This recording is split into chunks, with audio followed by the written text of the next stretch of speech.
Shemai, today we're going to have a look at a common little plant that often goes unnoticed. It grows mostly in lawns and grasslands and goes by lots and lots of different names, and I'm sure you'll see the similarity in the names, such as carpenter's herb, hookseal, sicklewort, prunella, heel-all, woundwort, or the most common, self-heal, and I think the clue to its use is in its names.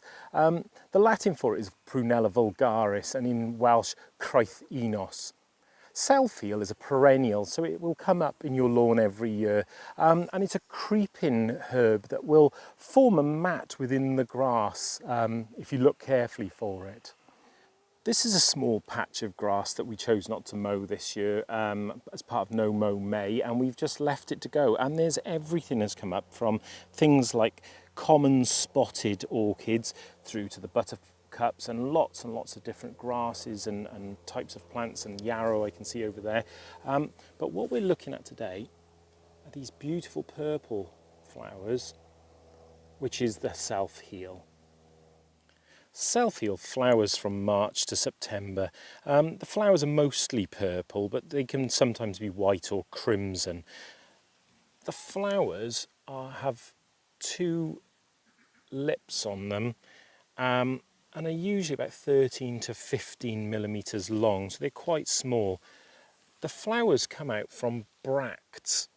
Now the bracts you can just see under there, and they're sort of purplish colour, crimsony sort of colour too. And they're not petals, they're like leaves.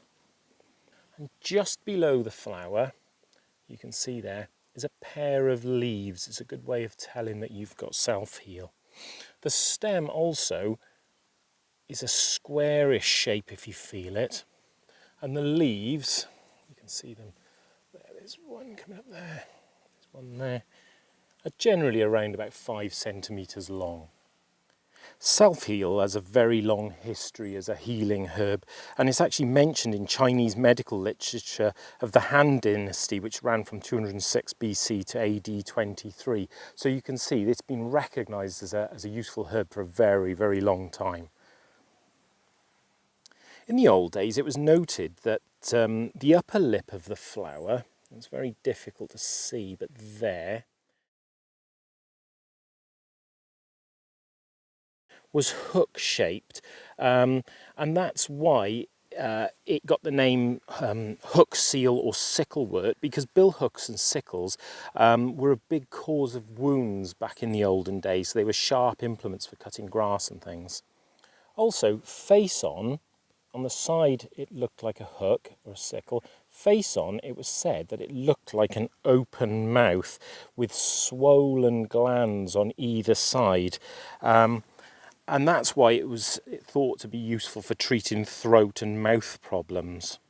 This idea stems from the idea in medieval Europe that how a plant looked, or God's signature, indicated how it should be used. So, for example, this one, like we said, looking like a hook or looking like an open mouth. As we've already said, in the old days it was considered one of the most useful medicines for inward and outward wounds. We said the look of it led to it being used for things like to treat sore throats and mouth ulcers. A decoction of it, which is when it's mixed with water, was used to wash cuts and soothe burns and bruises. It's also been used to rub onto bites and stings, so you could just pick a piece off, crush it up in your fingers and rub it onto bites and stings, which can soothe it. It's also considered to be a good remedy for flu and fevers due to its antiviral qualities. In a mown lawn, self-heal is much harder to spot, and you can see this particular part of the lawn has been mown quite short, and we can start to see things like, you can see the clover there, and actually the more I look, I come round here, more clover, suddenly I start to spot the self-heal, and we can double check, because there's the little purple flowers with the purplish bracts, the pair of leaves under the head of the flower, so we can see that there's the little creeping mat of self-heal starting to grow there. And as I look more, there's some there.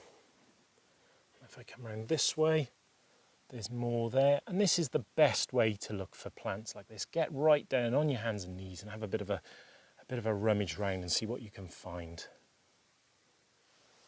So there we go, Selfheal. It's a fascinating plant that goes back a very, very long way. Like I say, this here I've allowed to grow quite tall, and it can grow up to about 50 centimetres tall. But have a look in your lawn. Normally it's mown short, so you'll have to look and get down quite low to look for the signs of it. But anyway, go out and have a look, and good luck.